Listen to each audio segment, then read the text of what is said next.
But you gonna come. I'm telling y'all, you still be friends, but as I promise you, hey Zab, we can make this. You can make a public statement right now. I promise you, I would never fight Shakur.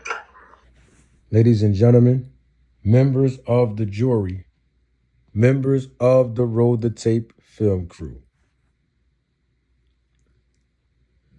Well, you heard Keyshawn Davis just now. I mean, Keyshawn Davis was in an exclusive dialogue, conversation on Mill City Boxing with Zab Judah. And I have to say that double salute to Zab. Double salute to Zab Judah. Zab Judah, multiple time and multiple weight class world champion, 25 years as a professional boxer, went to the highest heights as a pay-per-view attraction, made some big time money as the A side and the B side in this sport, and came up the long way, the hard way, not with a silver spoon in his mouth, representing his background, his hometown, his roots, his family,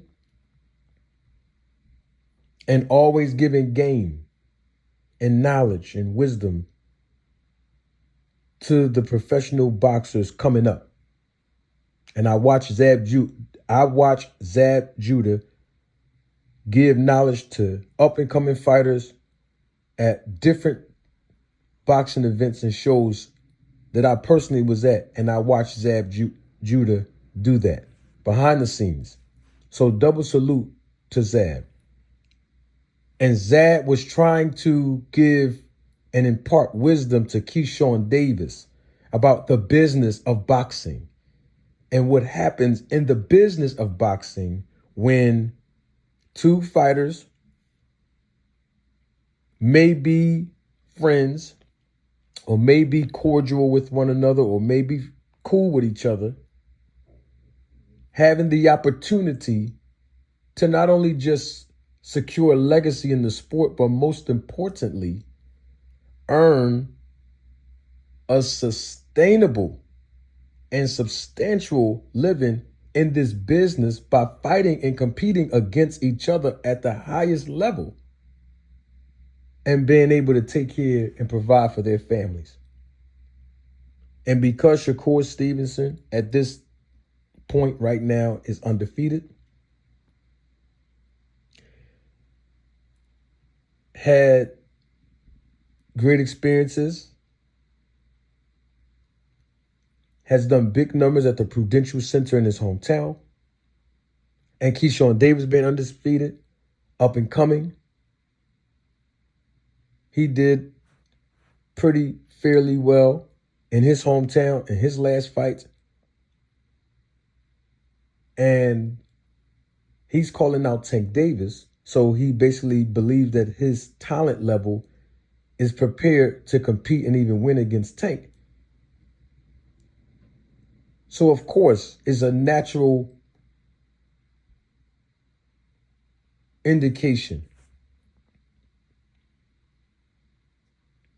that soon that fight between Keyshawn Davis and Shakur Stevenson may possibly be talked about behind the scenes to materialize or to be negotiated, since Shakur's with Matchroom and Eddie Hearn right now. And of course, Keyshawn is still with Top Rank and Bob Arum. They're in the same weight class, in the same division.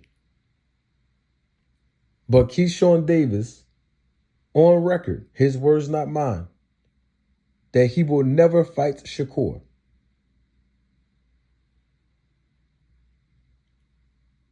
He also said that money don't make him. That's what he said. Money don't make him happy. That's what he said. Money don't make him happy. And he's not trying to win the approval of nobody. I got a question on that, though. Keyshawn Davis's nickname is the businessman, right? Okay. So how come when it's time to do good business as a businessman, he's picking and choosing who he's going to fight and who he's not going to fight? Friend or no friend. When it comes to the business of boxing, there are times where friends are going to have to get in there and compete against each other, especially when it's a lucrative fight. There are times where athletes and boxers have to get in the ring and can't stand each other. Don't like each other. And then they get in the ring, compete against each other, gain a greater respect for each other, get out of the ring, and become good friends. This is the nature of the business of boxing. But Keyshawn Davis is saying, I will never fight Shakur. And see, when I hear words like that from a professional boxers, that tells me that that professional boxer, based on that professional boxer's attitude, is limiting him or herself from maximizing their potential earning. And then I usually have to question the motive and the commitment level to the business of boxing to that fighter.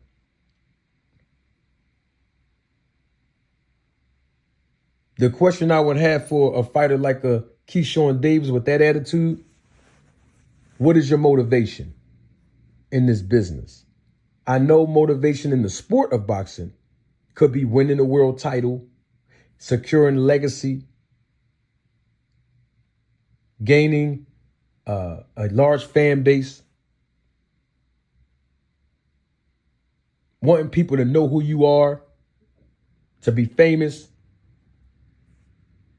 to compete, to improve and develop and hone on your skills. That's the sport of boxing. But we talking about the business of boxing. What is your motivation in the business of boxing? Do you want to become a pay-per-view attraction?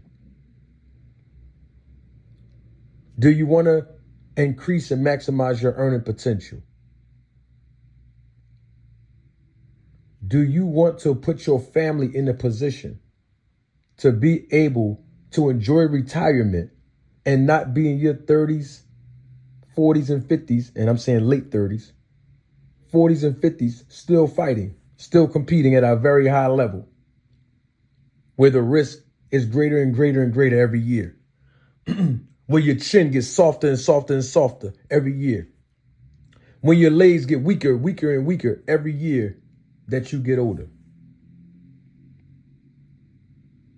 What's your motivation in the business?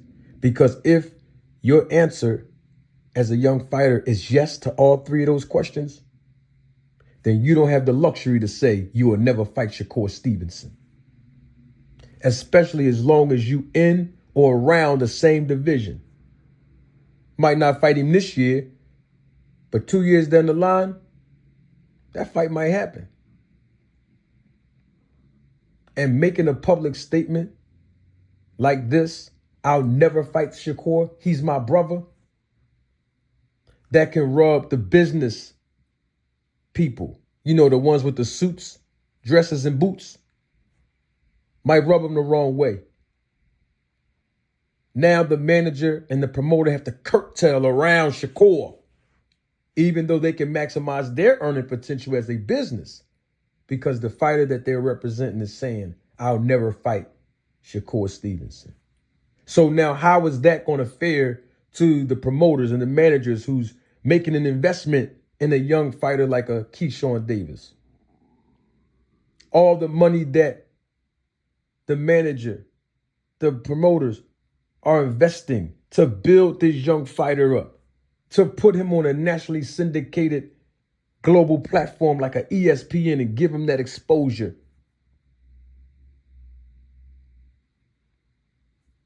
And then they have to hear their young fighter, who, by the way, is not even a world champion yet, say, I will never fight my friend.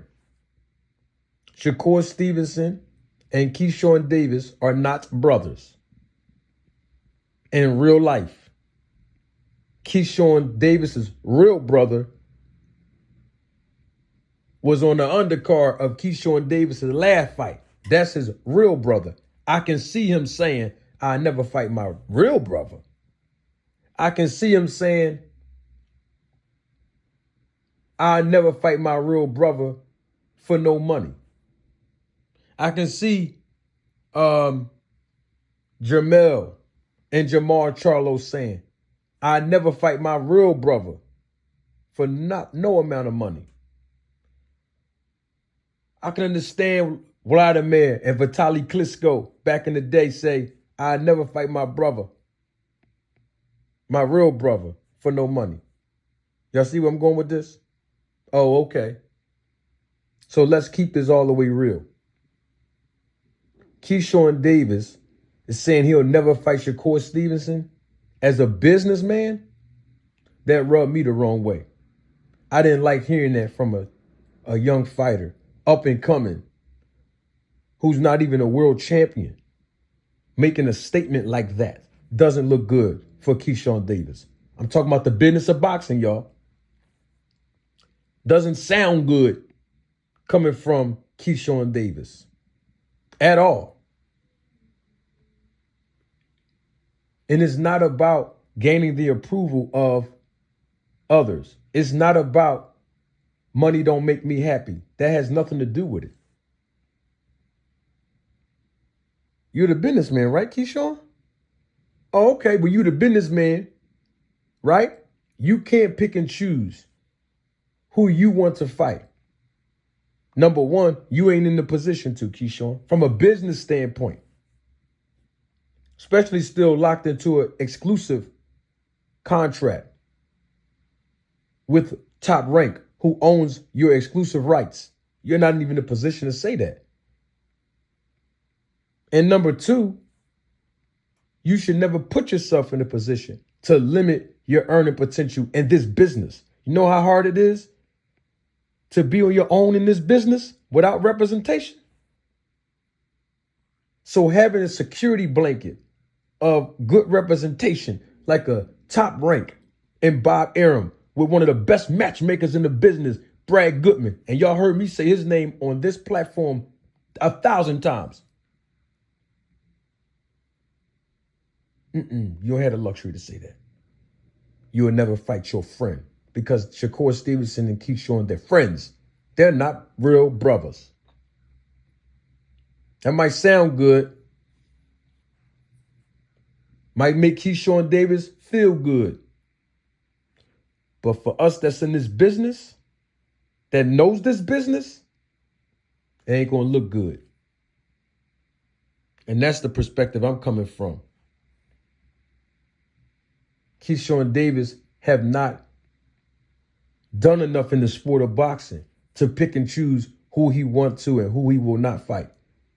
Canelo Alvarez can pick and choose who he want to fight or who he don't want to fight, whether people agree with it or not. Terrence Crawford can say and pick and choose who he want to fight and who he don't want to fight, whether people like it or not. Tank Davis can pick and choose who he want to fight and who he don't want to fight, whether people like it or not. I'm going to throw some names out there. People that secured their legacy in this sport. People who have made and earned a lot of money in the business of boxing in this sport. I'm not comparing Tank and Canelo to Terrence Crawford. We know who the face of boxing is, but I'm just using it as a reference. Hey, Terrence Crawford, multiple weight classes, Undisputed. Multiple weight classes. World champion. Canelo Alvarez. The face of boxing, Tank Davis. Massive earner in this business. I'm just saying these guys, they can say who they can fight, who they want to fight, and who they can't fight, or who they don't want to fight. I mean, they can say it. Keyshawn Davis is not in a position to even say that right now. Get to the level first, Keyshawn. Maximize your earning potential right now, Keyshawn. Appreciate and respect the blanket that you have, being signed to a promoter with one of the best matchmakers in the business. Put you in positions to look good. Embrace that, Keyshawn. And then get to the level of a fighter. Accomplish certain goals in this business first. Reach certain thresholds. Sell some good tickets, man. Sell a pay-per-view or two. Do good with some numbers. Then you come to the table and tell people who you ain't going to fight or who you don't want to fight and who you would never fight. But young man, Keyshawn, take it from the old head in this business. Don't ever make a public statement like that again. If you really want to maximize your earning potential. And also, I want to tell you this, Keyshawn, if you're listening to this, and whoever know him listening to this, send it to him so he can understand this ain't hate that I'm giving him. I'm giving him real game. When you have a guy like Zab Judah, or a woman, or let's say a man, right? Anybody that's accomplished something that put them on a greater level, a higher level, with experience and wisdom in this business. I'm talking about in the business. It's not about whether people know the person or not.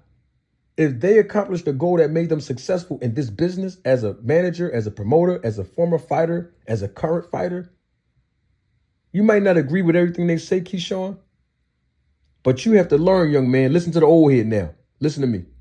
You got to learn, Keyshawn, something that I had to learn when I was much younger.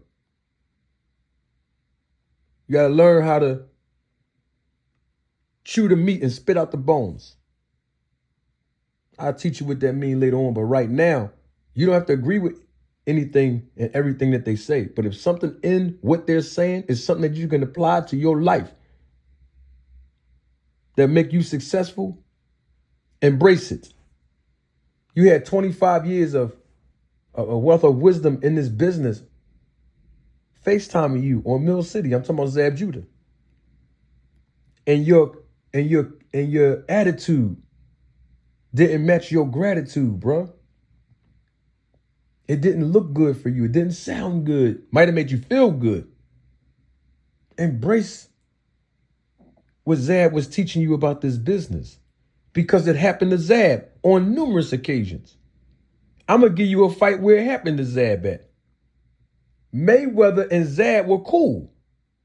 And you can ask either one of them that, because they're in multiple interviews in the early 2000s speaking on how cool they are, how good friends they are,